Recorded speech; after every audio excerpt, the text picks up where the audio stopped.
होली का नाम आते ही हमें इसे याद आते हैं सबसे पहले गुलाल, रंग, नए नए तरीके के पकवान, और जो सबसे पहले हमारे दिमाग में आती है वो है ठंडी ठंडी ठंडाई, है ना। तो बिना ठंडाई के होली कैसे निकल जाए, ये तो हो ही नहीं सकता।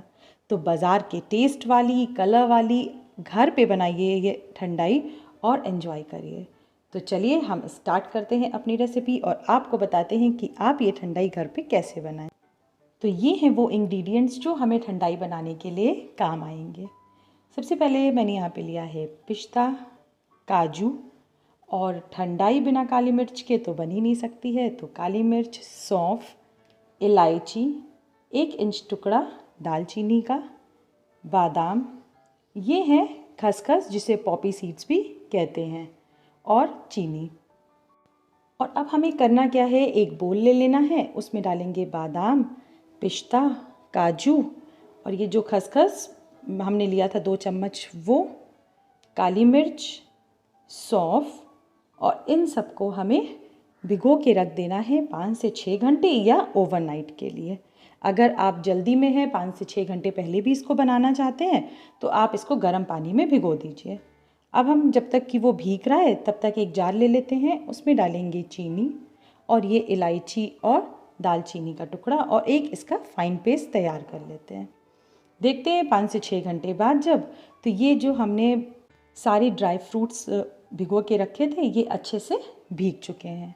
तो अब हम इनको एक जार में ट्रांसफ़र कर लेते हैं और एक इसका स्मूथ सा मिक्सचर तैयार कर लेंगे। और इसका पेस्ट बनाते समय इतना ज़रूर याद रखिएगा कि इसको हम जितना महीन पीसेंगे ये उतना ही अच्छा रहेगा। इस तरीके का एक मिक्सचर, एक पेस्ट हमारा तैयार हो जाएगा। इसको आप एक एयर टाइट कंटेनर में ट्रांसफ़र कर दीजिए और फ्रिज में आराम से आप इसको 15 से 20 दिन तक चला सकते हैं। बस जब भी गेस्ट आएँ उनको कैसे सर्व करना है, कैसे इसको ठंडाई के फॉर्म में बनाना है, वो मैं आपको बताती हूँ। एक बड़ा जार ले लेंगे और जितना भी आपको ठंडाई ग्लास बनाने हैं वो इसमें मिक्स कर दीजिए। मुझे 2 ग्लास बनाना था तो इसमें मैंने 2 ग्लास डाल दिया था। अब हम इसमें डालेंगे 2 से 3 चम्मच ठंडाई मिक्सचर जो कि हमने अभी बनाई हुई थी। अब इसमें ऐड कर देना है पाउडर्ड शुगर। जितना मीठा आपको चाहिए आप उसके अकॉर्डिंग इसमें पाउडर्ड शुगर मिक्स कर दीजिएगा। ये है हमारा स्टार इंग्रेडिएंट।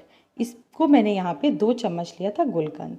ये ऑप्शनल है, अगर आप चाहें तो इसमें ये जो खाने वाला पीला कलर आता है ना, बस उसको मिला दीजिए तो इसमें कलर भी एकदम बाहर की ठंडाई वाला आ जाएगा। अब हम इसको सर्व करते हैं। ग्लास में पहले डालेंगे कुछ टुकड़े बर्फ़ के, 2 गुलाब की पत्तियाँ, और बस उस पर ये ठंडी ठंडी ठंडाई हम सर्व कर देंगे। अगर आपको मेरा ये वीडियो अच्छा लगा तो इसको लाइक और अपने फैमिली और फ्रेंड्स के साथ शेयर करना बिल्कुल भी मत भूलिएगा।